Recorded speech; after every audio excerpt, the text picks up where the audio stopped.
menjelaskan tentang pengertian SIA atau bisa kita sebut dengan Sistem Informasi Akuntansi. Adalah sistem yang mengumpulkan, menyimpan, dan mengelola data keuangan dan akuntansi yang digunakan oleh mengambil keputusan. SIA dirancang untuk mendukung semua fungsi akuntansi dan berbagai kegiatan termasuk auditing, akuntansi keuangan, pelaporannya, dan manajerial atau manajemen akuntansi dan pajak. Dalam SIA terdapat persamaan akuntansi yang menjadi dasar dalam mencatat transaksi keuangan. Sistem double entry digunakan untuk mencatat setiap transaksi secara berpasangan. Siklus akuntansi terdiri dari langkah-langkah dalam mencatat dan mengelola data keuangan. Jurnal penutup digunakan untuk menutup akun-akun pendapatan dan biaya pada akhir periode akuntansi. Komponen SIA terdiri dari 4, yaitu yang pertama database akuntansi, tempat penyimpanan data transaksi dan informasi keuangan. Untuk yang kedua yaitu aplikasi akuntansi atau kita sebut dengan software yang digunakan untuk mencatat, mengelola, dan melaporkan transaksi keuangan. Untuk yang ketiga yaitu prosedur akuntansi, langkah-langkah yang harus diikuti dalam mencatat dan mengelola data keuangan. Dan untuk yang terakhir yaitu keempat, yaitu ada manusia, penggunaan dan mengelola SIA yang bertanggung jawab atas mengelola dan interpretasi informasi. Fungsi SIA terdiri dari 4. Untuk yang pertama, pengumpulan data. SIA pengumpulan data dari berbagai sumber seperti transaksi keuangan, dokumen, dan laporan. Untuk yang kedua yaitu pemrosesan data. Sistem pemrosesan data yang telah dikumpulkan untuk menghasilkan informasi yang dibutuhkan. Untuk yang ketiga yaitu penyimpanan data.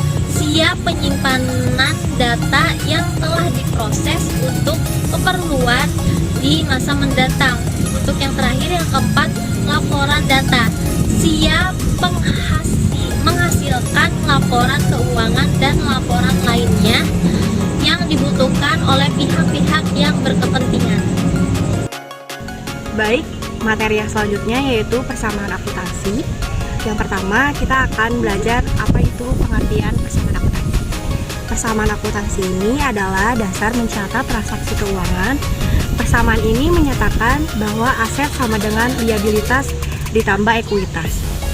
Dalam persamaan ini, aset adalah segala sesuatu yang dimiliki perusahaan. Liabilitas adalah hutang perusahaan dan ekuitas adalah modal pemilik. Dengan persamaan ini, setiap transaksi harus mempengaruhi setidaknya 2 akun yang terlibat. Baik, materi yang selanjutnya yaitu ada sistem double entry. Sistem double entry ini adalah sistem pencatatan yang mencatat setiap transaksi secara berpasangan. Setiap transaksi akan mempengaruhi setidaknya 2 akun. Misalnya, jika perusahaan membeli inventaris dengan uang tunai, maka akun inventaris akan bertambah dan akun kas akan berkurang. Dalam sistem ini, total debit harus selalu sama dengan total kredit, sehingga terciptanya keseimbangan atau balance. Baik, materi terakhir yang akan saya sampaikan yaitu adalah siklus akuntansi. Siklus akuntansi adalah serangkaian langkah-langkah dalam mencatat dan mengelola data keuangan. Siklus ini dimulai dari mencatat transaksi, menyusun jurnal, membuat buku besar, membuat neraca saldo, menyusun laporan keuangan, hingga menutup buku. Siklus akuntansi penting untuk memastikan bahwa semua transaksi tercatat dengan benar dan laporan keuangan dapat disusun secara akurat. Baik, untuk materi selanjutnya akan dilanjutkan oleh teman saya, Laila Amaria. Baik, materi selanjutnya yaitu jurnal penutup. Jurnal penutup digunakan untuk menutup akun-akun pendapatan dan biaya pada akhir periode akuntansi.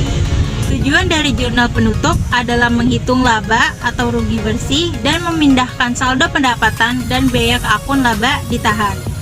Dalam jurnal penutup, akun-akun pendapatan dan biaya akan dikredit, sedangkan akun laba ditahan akan didebit.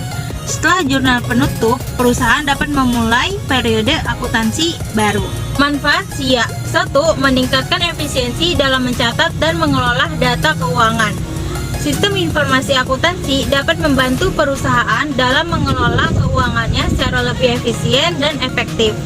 Hal ini karena sistem informasi akuntansi dapat mengotomatiskan proses pengelolaan data keuangan, sehingga dapat menghemat waktu dan tenaga. Selain itu, sistem informasi akuntansi juga dapat membantu perusahaan dalam mengurangi kesalahan dan meningkatkan akurasi data keuangan. 2. Memberikan informasi yang akurat. Dengan SIA dapat membantu perusahaan untuk menghasilkan informasi keuangan yang lebih akurat dan andal. 3. Meningkatkan kualitas pengambilan keputusan. Meningkatkan kualitas pengambilan keputusan, sistem informasi akuntansi dapat membantu perusahaan untuk membuat keputusan yang lebih tepat dengan menggunakan informasi keuangan yang akurat dan tepat waktu. Misalnya, sistem informasi akuntansi dapat digunakan untuk menghasilkan laporan keuangan yang dapat digunakan oleh manajemen untuk menilai kinerja perusahaan dan membuat keputusan strategis. 4. Meningkatkan pengendalian internal. Pengendalian internal yang efektif dalam sistem informasi akuntansi dapat meningkatkan kinerja perusahaan dengan cara 1. Mengurangi risiko kesalahan dan kecurangan. 2. Meningkatkan efisiensi operasional. 3. Meningkatkan akurasi pelaporan dan keuangan. 5. Memudahkan pelacakan transaksi dan audit internal. Sistem informasi akuntansi dapat digunakan untuk melakukan audit internal. Audit internal dapat membantu perusahaan untuk mendeteksi dan memperbaiki kesalahan dalam proses akuntansi. 6. Mempercepat proses laporan keuangan. Jadi, kesimpulan sistem informasi akuntansi adalah sistem yang penting bagi perusahaan. Sistem informasi akuntansi dapat membantu perusahaan untuk mengelola data keuangan dengan lebih efisien dan efektif, sehingga perusahaan dapat mencapai tujuannya. Dalam sistem informasi akuntansi, terdapat persamaan akuntansi sebagai dasar pencatatan transaksi. Sistem double entry untuk mencatat setiap transaksi berpasangan, siklus akuntansi sebagai langkah-langkah dalam mencatat dan mengelola data keuangan, serta jurnal penutup untuk menutup akun-akun pendapatan dan biaya dengan sistem informasi akuntansi. Dapat menghasilkan informasi akurat dan mempercepat proses pelaporan keuangan. Sekian presentasi dari kelompok Kurame. Semoga presentasi kali ini bermanfaat dan dapat dipahami. Mohon maaf apabila ada salah kata. Wassalamualaikum warahmatullahi wabarakatuh.